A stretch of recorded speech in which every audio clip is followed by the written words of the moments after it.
Hello, my friends, Evolutionary Energy Arts family. Look up, guys. Just kidding. Just kidding. You actually scared me. Sorry.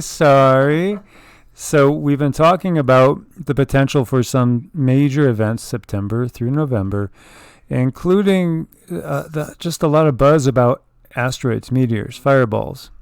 Yeah, a lot of buzz about that. Just like something might be going on here shortly. So when we look at this is out of NASA, and it is from November 4th, 2016. NASA and FEMA hold Asteroid Emergency Planning Exercise.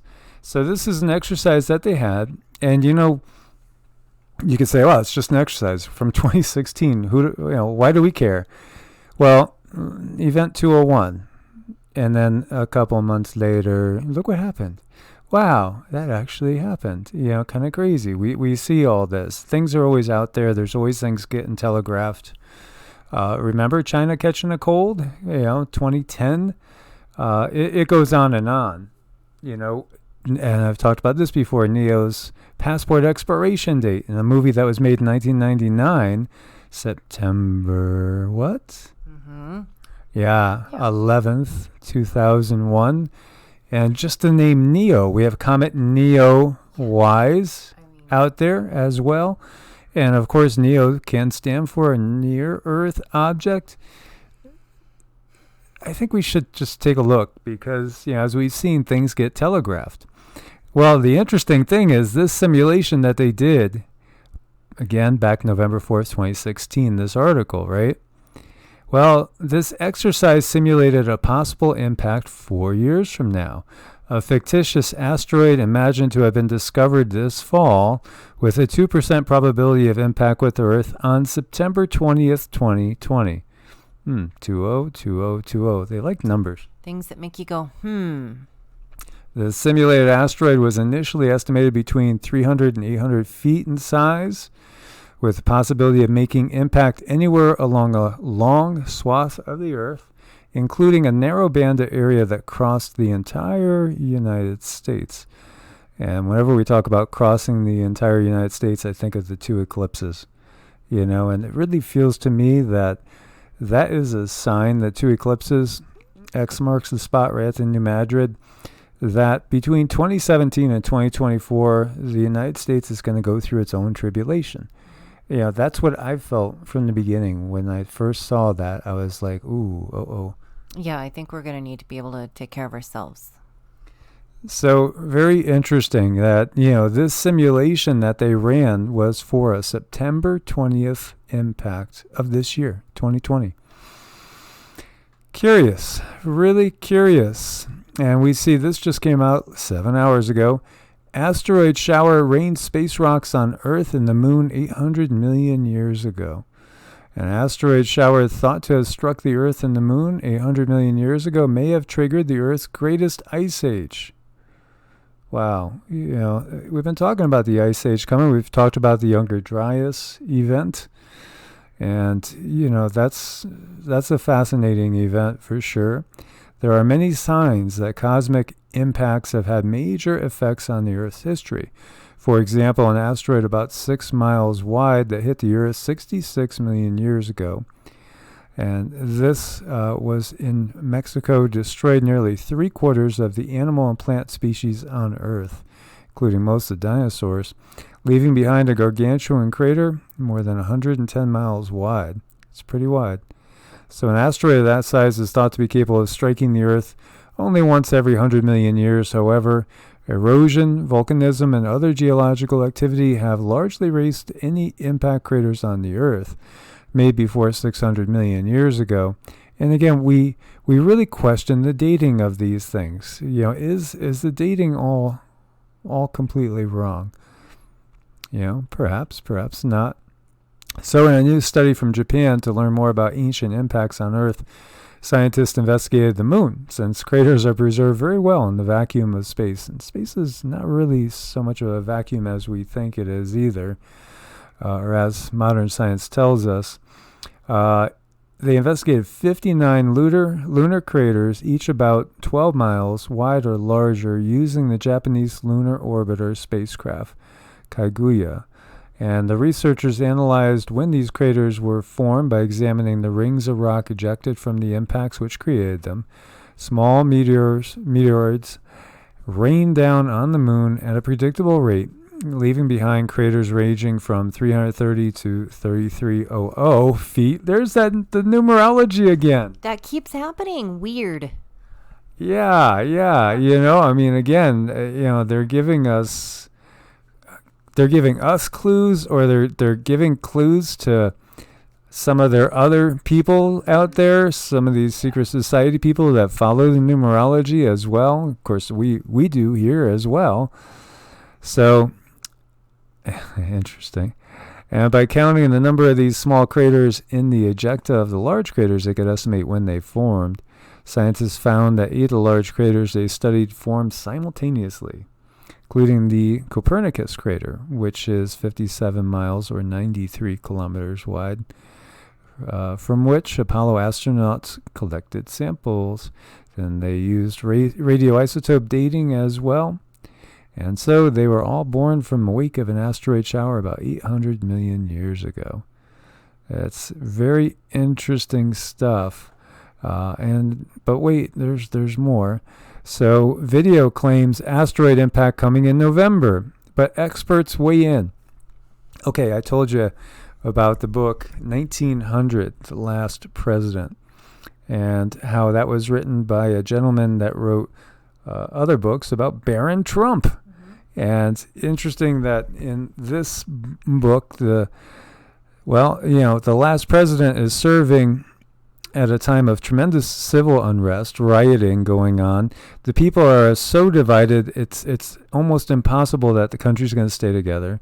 And right at the last moment when they had to vote on a measure, the president comes in, and he's not allowed to actually address Congress at this point by law, but he goes ahead to do it anyway. And anyway, the clock strikes midnight, and they went past the time frame to save the country from war and keep it together. And then all of a sudden, there's explosions ringing out immediately.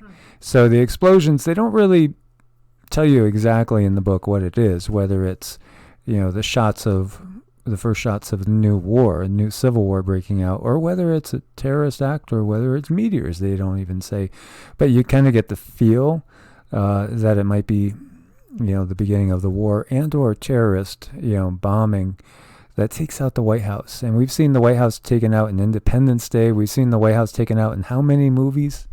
Oh, I know. It's never ending, always. Yeah, So getting back to this, video claims asteroid impact coming in November, but experts weigh in. And so a video on YouTube claims a forecast of near-Earth objects, NEOs, showing one of these may hit Earth in November. And this is from the JPL website. And you can run these simulations, and I was just looking at it, and it looks to me like it might be running slightly below but parallel, but you guys take a look as well.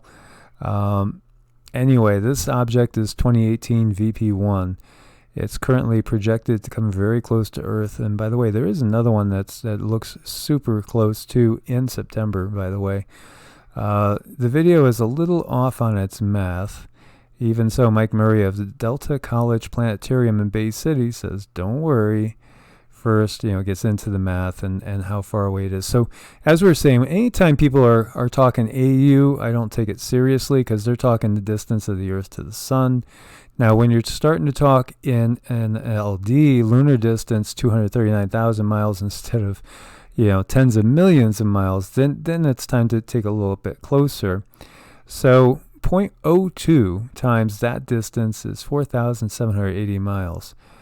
That's pretty damn close. When you get down to 0.02, that is pretty damn close. Of a lunar distance, if it was an astronomical unit, that's not really a biggie. But a lunar distance, yeah, that is actually pretty close. And the Earth's diameter is 7,900 miles.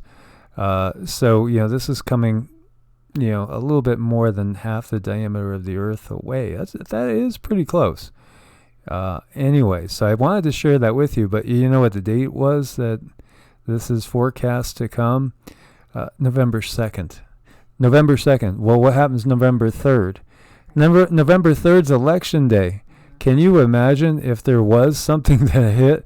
And even if it was a false flag of sorts, like we think that this asteroid, came in and, a meteor impact over in Washington or wherever it is, just saying this would be a major event, depending on the size of it as well, which, let's see, what is the size on that thing, the diameter? Oh, it's not big at all. It's small. So, but still, it's just curious that everybody has this, this apprehension. And then again, the November 2nd thing. Can you imagine it? We're all wondering what would happen if the election got canceled, and it wouldn't be pretty, most definitely. And then we see why asteroid 2020 ND is termed potentially dangerous to Earth. And this one is 170 meters long. So that's something that you have to be concerned with. And will be as close as 0.034 astronomical units.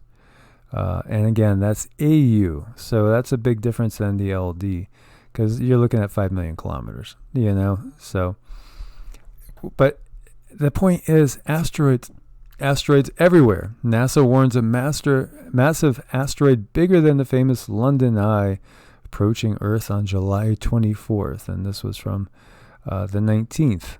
Today's what? The 21st, right? So, this is coming by in 3 days. It's asteroids. An asteroid just missed Earth, says scientists. This is how we plan for a planet killer.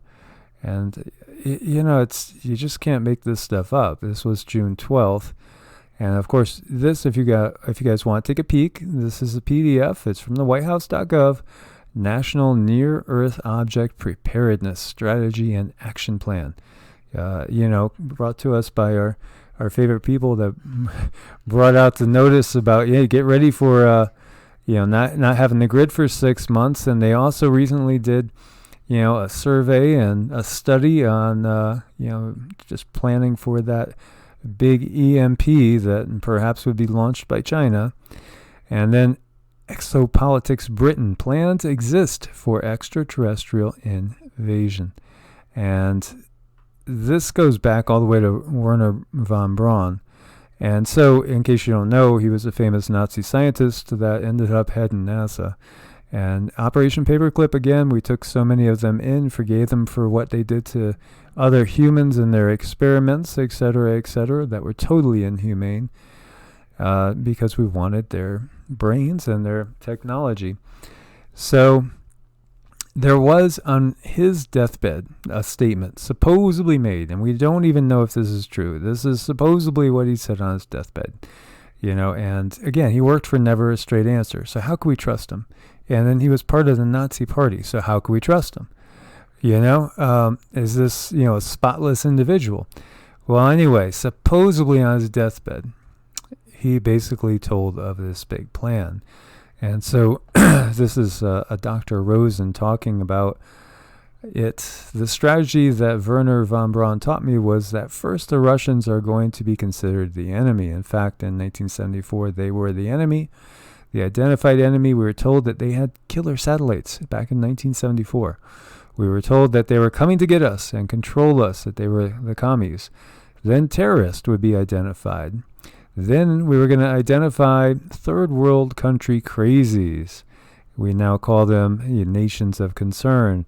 But he said that would be the third enemy against whom we would build space-based weapons. Remember Reagan's big speech and saying, well, if there was an extraterrestrial, force out there that was coming in, we'd all unite to fight it. And now the next enemy is asteroids. Now at this point, he kind of chuckled the first time he said it. Asteroids. Against asteroids, we're going to build space-based weapons. And the funniest one of them all was what he called aliens and extraterrestrials. That would be the final scare. Over and over during the 4 years that I knew him, he was giving speeches. He would bring up that last card, the alien invasion. And of course, so many people bring up Project Bluebeam. We'll see an alien invasion. We'll see a big Jesus coming with his arms spread. And it's all going to be an illusion just to play with people's minds, perhaps terrify people. And don't forget, we have the Space Force now. Yeah, we have the official Space Force. But of course, we know we've had the secret space program for a long time. Of course, we also know that, the Nazis were working with some Nordic ETs that were under control of the Draco. And also Greys, we know, made deals with Eisenhower as well. And then we got this lovely movie, Greenland, coming out. And it's going to come out in August. At least that's when it was scheduled for. And it shows, the big thing is asteroids coming in. And there's a fragment that's supposed to land off the coast of Florida, but you know what? It hits Florida. And so this is in the movie. And it's just, again, it's the predictive programming that we see and the fear that it creates. And then also, perhaps through powers of manifestation, which are increasing all the time as we see this showering coming in. That looks a little bit like what we saw over Texas and Mexico. It absolutely does. That's pretty crazy. Yeah, and then there's a race to Greenland where there's bunkers deep underground to, hide the elite. But of course, there's bunkers everywhere deep underground. They're everywhere. Mm-hmm. Yeah. So, very interesting. This is a movie, I got to admit, I'm going to want to see it. I just, it's one of those things you can't look away from. So, guys, hang on tight. Keep your eyes to the sky. Be prepared for anything because, we don't know what is really coming. Although we did get in Cindy's messages when she did the channeling that there really is stuff that apparently is on its way. Yeah, we did get that. So we have that to think about. And Steve Benoon did another video too, I know, talking more about it. And, he was in Florida. He was still in Florida. I guess he's making his way up. But it's just curious too, because in the movie Greenland, one of the first strikes is Florida. And how many people have had visions of that? Or of an asteroid hitting just off the Florida coast. And then coincidentally, as we said before, we have Deborah Tavares, which says there's plans to, to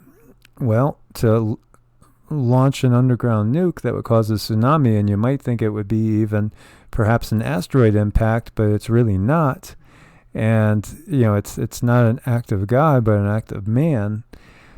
And again, that gets me back into the whole weather war situation. What is being really manufactured and what of it is real? And I want to thank everybody that's supporting us on Ko-Fi, where you can support on a monthly basis or a one-time basis, and also all our Patreons that have been so wonderful to keep everything afloat. As always, guys, prepare for the worst and keep your minds and hearts set on the best. And God bless and namaste. Namaste.